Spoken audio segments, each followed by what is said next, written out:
Back in the days of slavery, when a white man realized that them couldn't control the slaves by themselves, they promoted some of the slaves and put them to pass the orders on their own Mati brothers and sisters to get them to do what they wanted done. Today, the white man using the same tactics on us, but a little different. Today, them not promote. Them a hire people looking like me and you. Put them in positions to do what them want to do with the black, brown, and purple people.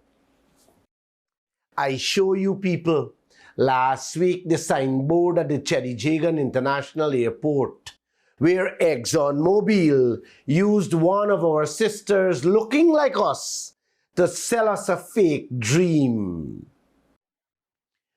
You wouldn't see a white person face on that poster. There's a subconscious message there, deep within that photo, that means so much for the white man and for capture our people's attention. Think about it. It's there.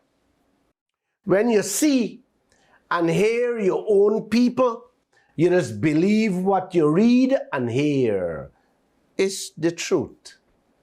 I have seen this movie played out over and over in my lifetime in every country I've been to. And it's playing out brighter in our beloved country called Guyana today. At the very first, second, and third public consultations ExxonMobil had across this country for their oil projects was a set of white people doing all the presentations. After they realized the citizens rejecting their pig in bag story they're selling us, guess what they did? They hired this guy, Alex Graham, to chair the meetings for the other projects they hosted across the country. And then bring this American brother, Anthony Jackson, who look and behaves like Guyanese, to sell us the oil projects, the same pig in bag the white man selling us. See the picture? Or you want to borrow my 2 eyes to see it? Now listen to this new development. Last week, Exxon held their once and far press conference in Guyana. Guess who Exxon bring along to face the Guyanese press? An Indian man named Huzifa Ali.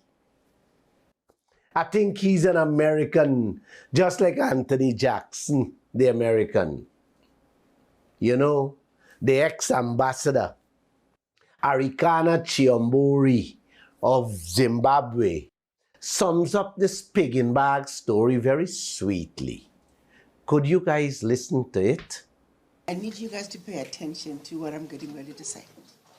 You raised a very important issue that you said, being literate or illiterate. But I'll tell you, our issues as Africans today are issues of the mind. The most dangerous African of today is an African who is colonized, educated or not. Coming from Zimbabwe, I can honestly tell you that the people who are moving Zimbabwe in terms of the awakening are the villagers. They seem to have a better understanding of what is really going on and are less likely to be sold, are less likely to sell their souls. And you must look at the people around you. Some of the most difficult people, I was called by the Africa group at the World Bank one time to address them for their annual event. And I went through all the issues and the pillars of why Africa is where Africa is, and I analyzed the Pact for the Continuation of Colonization that the 14 African former French colonies were made to sign. I thought everybody understood.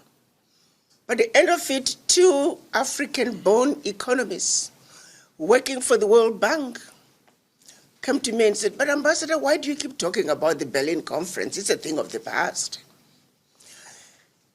And to my utter shock, I'd gone through the process of explaining the Berlin Conference and that it is a policy that was put in place in order to see to it that Africa and her children are forever defeated and dominated.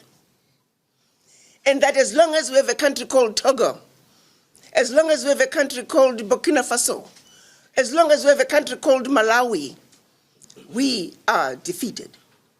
Intentionally so.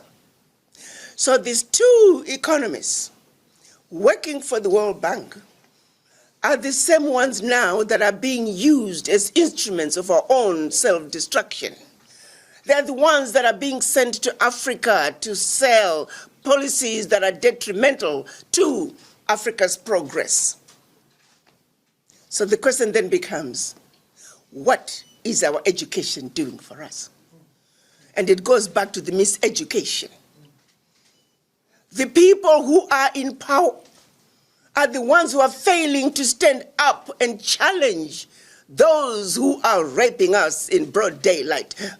Pardon my choice of words. I was once asked by one African, "Ambassador, let's try to be nice to these Westerners. Let's not be too direct as we challenge them." And I did ask this brother of mine, I said, "My brother, help me out. How do I tell a man who is raping me to rape me nicely?" I said, "Help me with the language." And this was an educated professor who is advising me to be nice. How long am I going to continue to be nice? Those are the educated people who are sitting in the boardrooms and they choose to be mute. I remember visited Maikoni at the last public consultation Exxon had with their sixth oil project. And when I asked a question, Alex Graham told Anthony Jackson not to answer the question. They do everything to keep us defeated and dominated. You heard her. The World Bank using two black Americans to sell Africa projects that would sink and left Africa in more and more debts and troubles. Don't be surprised, Guyanese. Next week you see one American looking like this Amerindian sitting at the head for ExxonMobil in Guyana. Yeah, listen to them three people that you just heard there. Their names are there. Listen to them.